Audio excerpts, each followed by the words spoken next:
পাঁশকুড়া ব্লকের মাইশোরা গ্রাম পঞ্চায়েতের জগৎপুর এলাকায় রাসবিহারী রানা নামের বিজেপির কার্যকর্তার বাড়িতে রাতের অন্ধকারে আগুন লাগিয়ে দেওয়ার অভিযোগ উঠল শাসক দলের বিরুদ্ধে। রাসবিহারী রানা বিজেপির সাংগঠনিক জেলার একটি পদে রয়েছেন। দীর্ঘদিন ধরেই তিনি বিজেপির হয়ে লড়াই করে আসছেন শাসক দলের বিরুদ্ধে। এমনকি গত পঞ্চায়েত নির্বাচনে বিজেপি জয়ী হয়ে তৃণমূলের থেকে ছিনিয়ে নেয় মাইশোরা গ্রাম পঞ্চায়েত, যার ফলে এর আগেও তার উপর হামলা চালানো হয়, এমনকি তাকে প্রাণে মেরে ফেলারও হুমকি দেওয়া হয় বলে অভিযোগ। এর আগেও আমার উপর এই টিএমসির ব্যক্তিরাই যত সম্ভব, আমার ডাউট এটাই যে এরাই করেছে, এই জন্য বলছি এর আগেও আমাকে এইভাবে করেছিল। আর এখানে বিজেপির লিড আছে, আজকে আমাদের এরিয়ায় অঞ্চলের মধ্যে মাইশোরা অঞ্চলে বিজেপির লিড, তাই আমি বিজেপি করি। আজকে টিএমসির ব্যক্তিরা আগেও আমাকে ধমকি দিয়েছিল, ধমক চমক দিয়েছিল, এবারও আবার ধমকি চমকি দিচ্ছে আমাকে। কাফি দিতে রোজেরই তো দিয়ে যাচ্ছে, কিন্তু আমি ততটা কেয়ার করি না। কিন্তু আজকে কালকের দিনে আজকে রাত্রে দেখি যে তারা হকিকত করে দেখিয়ে দিল। আমার আজকে এমন পরিস্থিতি দাঁড় করিয়ে দিয়েছে, তাই আমি আগেও থানাতে জানিয়েছিলাম, জানিয়ে আমি কাজ করেছি। এবারও আমি এটাই চাই যে থানাতে আমি জানিয়ে এসেছি। আর আমি এইটুকু বলতে চাই যে যেই ব্যক্তিরা আমার উপর এইবার বারবার জুলুম করছে, বারবার আমাকে এইভাবে আঘাত করছে, মারার চেষ্টা করছে, তো এই টিএমসির ব্যক্তির থেকেই হচ্ছে। আমি এইটুকু ফলো করি আর এটাকে মানি। কেন না, আমাকে বারবার এরা ইশারা দেয়। তো তাই আমি বলি যে এইবারও থানাতে গিয়ে আমি জানিয়ে এসেছি। এই জন্যই যে আমার একটাই বলাই থানাকে আর সবাইকে এইটুকু করি, অনুরোধ করে বলছি যেন এর অ্যাকশন নেয়। যেই ব্যক্তি বারবার করছে তাদের উপর অ্যাকশন নেওয়া হোক, তাদেরকে ধরা হোক, তাদের সাজা দেওয়া হোক। মাইশোরাতে তৃণমূল দিনকে দিন জমি হারিয়ে ফেলেছে আর এখনও হারাতে চলেছে। সেই ভয়ে এখন থেকেই সামনে বিধানসভা ভোট 2026 সালে ওরা ব্যাপক পরিমাণে এখানে হারবে, আমরা আশাবাদী। সেই কারণেই একের পর এক আমাদের যারা বিজেপির কার্যকর্তা যারা আছেন, আর উনি হচ্ছে আমাদের রাসবিহারী রানা, আমাদের জেলা কমিটির মোর্চার জেলা কমিটির দায়িত্বে আছেন। ওনার উপরে বারে এর আগেও অনেকবার হয়েছে, পাথর ছোড়াছুড়ি হয়েছে বাড়িতে, থানায় অভিযোগ বারবার করেও কোনো সুরাহা হয়নি। গতকালও কি আগুন ফাগুন লাগিয়েছে ওর বাড়িতে, এমনকি গরুর উপরেও অত্যাচার হয়েছে শুনলাম যেটা। তো এটার জন্য আমরা প্রশাসনের কাছে প্রতিকার চাইছি। তৃণমূলের দুষ্কৃতীদের কাজ এটাই, তারা বারে যারা বিজেপির একনিষ্ঠ কার্যকর্তা তাদের উপর হামলা চালিয়ে ধমকি দেখিয়ে, ঠিক আছে, তাদেরকে ভয় দেখাচ্ছে যাতে তারা বিজেপি না করে চুপচাপ বসে যায় কিংবা তৃণমূলের কাছে আঁতাত করে তৃণমূলের কাছে সেটিং করে।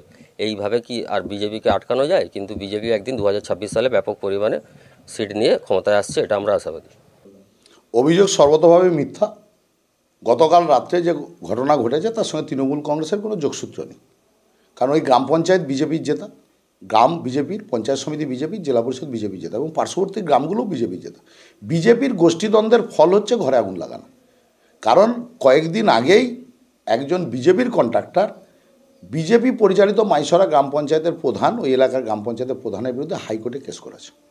নাকি কাটমানি না পাওয়ার জন্যে যারা তাকে ওয়ার্ক অর্ডার দেয়নি, তার টেন্ডার ক্যান্সেল করেছে। তো সেই ক্ষেত্রে এটা বিজেপির অন্তর্দ্বন্দ্বের ফল, কে সামনে আসবে তার ফলের জন্য এটা নাটক হচ্ছে। তারা অন্তর্দ্বন্দ্বের ফলে আগুন লাগানো হয়েছে এবং আমরা প্রশাসনিকগতভাবে পাঁশকুড়া থানাকে তদন্ত করতে বলেছি। যিনি দোষী, রাজনৈতিক রং না দেখে, জাতি ধর্ম বর্ণ না দেখে দোষীদের শাস্তির দাবি আমরাও করছি। মধ্যরাত্রে বাড়িতে যখন ঘুমিয়ে পড়েছিলেন সেই সময় আচমকা ঘুম থেকে উঠে দেখেন তার বাড়ির একাংশ দাউ দাউ করে জ্বলছে। তড়িঘড়ি করে বিজেপি কার্যকর্তার স্ত্রী বাড়ি থেকে বেরিয়ে এসে চিৎকার শুরু করেন। তার চিৎকার শুনে প্রতিবেশীরা দৌড়ে এলে কোনো রকম জল ঢেলে নিভিয়ে আগুন নিয়ন্ত্রণের চেষ্টা করা হয়। ঘটনা বলতে আজকে রাত্রিতে 1-1:30টার সময় আমি বাড়িতে ছিলাম। আমাদের আর একটা বাড়ি রয়েছে, সেখানে আমি গিয়েছিলাম। সেখানে সবাই থাকে, মা বাবা সবাই। তো সেখানে গিয়ে খাওয়া দাওয়া করে শুয়ে পড়ছিলাম। তো আমার এখানে স্ত্রী একাই ছিল। তো রাত্রি 1:30টার সময় যখন ঘুমিয়ে পড়েছে, যখন উঠে দেখে তখন 1:45-2 বাজে। তো ওই মুহূর্তে তো পুরো আগুন জ্বলছে গোটা ঘর। তো তারপরে আমাকে ডেকেছে, ডাকার ফলে আমি এসেছি। এসে গ্রামবাসীদেরকে নিয়ে আগুনটাকে নিভিয়েছি। নেভানোর পরে তারপরে সব কিছু আমাদের এখানে তো যাবতীয় ঘরের মতো ছিল, যা হোক করে সবাইকে নিয়ে পাড়া প্রতিবেশী ছুটে এসেছিল বলে, নাহলে এখানে নেভানো মুশকিল ছিল। পুরো এরিয়াতে আগুন লেগে গেছে। আর আমার ঘরের মধ্যে যত পোশাক আশাক ধান চাল ছিল সেগুলো পুরো ছাই হয়ে গেছে। দ্বিতীয় কথা, আমার এখানে গরু ছাগল এদেরও আঘাত লেগেছে, কাফি ছাল চামড়া উঠে গেছে, তাদের মধ্যে তারা খুব অসুবিধার মধ্যে রয়েছে। তারা তো একটা একটা করে যে যেমন পালিয়ে গেল আবার খুঁজে নিয়ে এসেছি।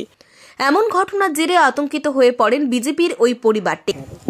কালকে রাত্রে আমি বাইরে যখন বেরোই 1:30টায়, তখন কিচ্ছু হয়নি, আগুন টাগুন জ্বলেনি, কিছু না। 2টোয় যখন বেরোই তখন দেখতেছি বাইরে বেরোইছি, তখন আগুন জ্বলতেছে ধাও ধাও করে। পাড়ার লোককে ডাকি, পাড়ার লোককে ডেকে আগুনগুলোকে ঝিপাইছে। তাই আমি অনেক আতঙ্কই আছি, ভয় করি, হ্যাঁ, অনেক ভয় আছে আমার। এটা টিএমসির লোকদের করেছে। রাস্তাঘাটে যায়, রাস্তায় ধমকি মারে, কি নিচে নেমে আসে, আমার স্বামী বিজেপি করে, তাই আমাকে এখানে ধমকি দিয়ে যায় বারবার। কী ক্ষতি হয়েছে, অনেক কিছু ছিল, কাপড় চোপড় ক্ষতি হয়েছে, এই ধান বস্তা পুড়ে গেছে, চাল বস্তা, গরুর গায়ে আগুন পড়েছে, ছাগল পুড়ে গেছে। যদিও এই অভিযোগ সম্পূর্ণ ভিত্তিহীন বলেই দাবি করেছে শাসক দল। এই ধরনের কোনো অভিযোগ বিগত দিনে উনি কোনো থানায় বা সংবাদ মাধ্যম কোথাও করেননি। তো এটা একটা পরিকল্পিত সাজানো নাটক ভারতীয় জনতা পার্টি শুরু করেছে। এটা সর্বতভাবে মিথ্যা। যদি তৃণমূল কংগ্রেসের ওই এলাকায় সংগঠন দুর্বল হয় তাহলে কারো ঘরে আগুন লাগাতে যাবে না। তো সেই ক্ষেত্রে বিজেপি যে অভিযোগটা করছে সেই অভিযোগটা সম্পূর্ণভাবে ভিত্তিহীন। পুলক বেরার রিপোর্ট, খবর বিসিবিএস।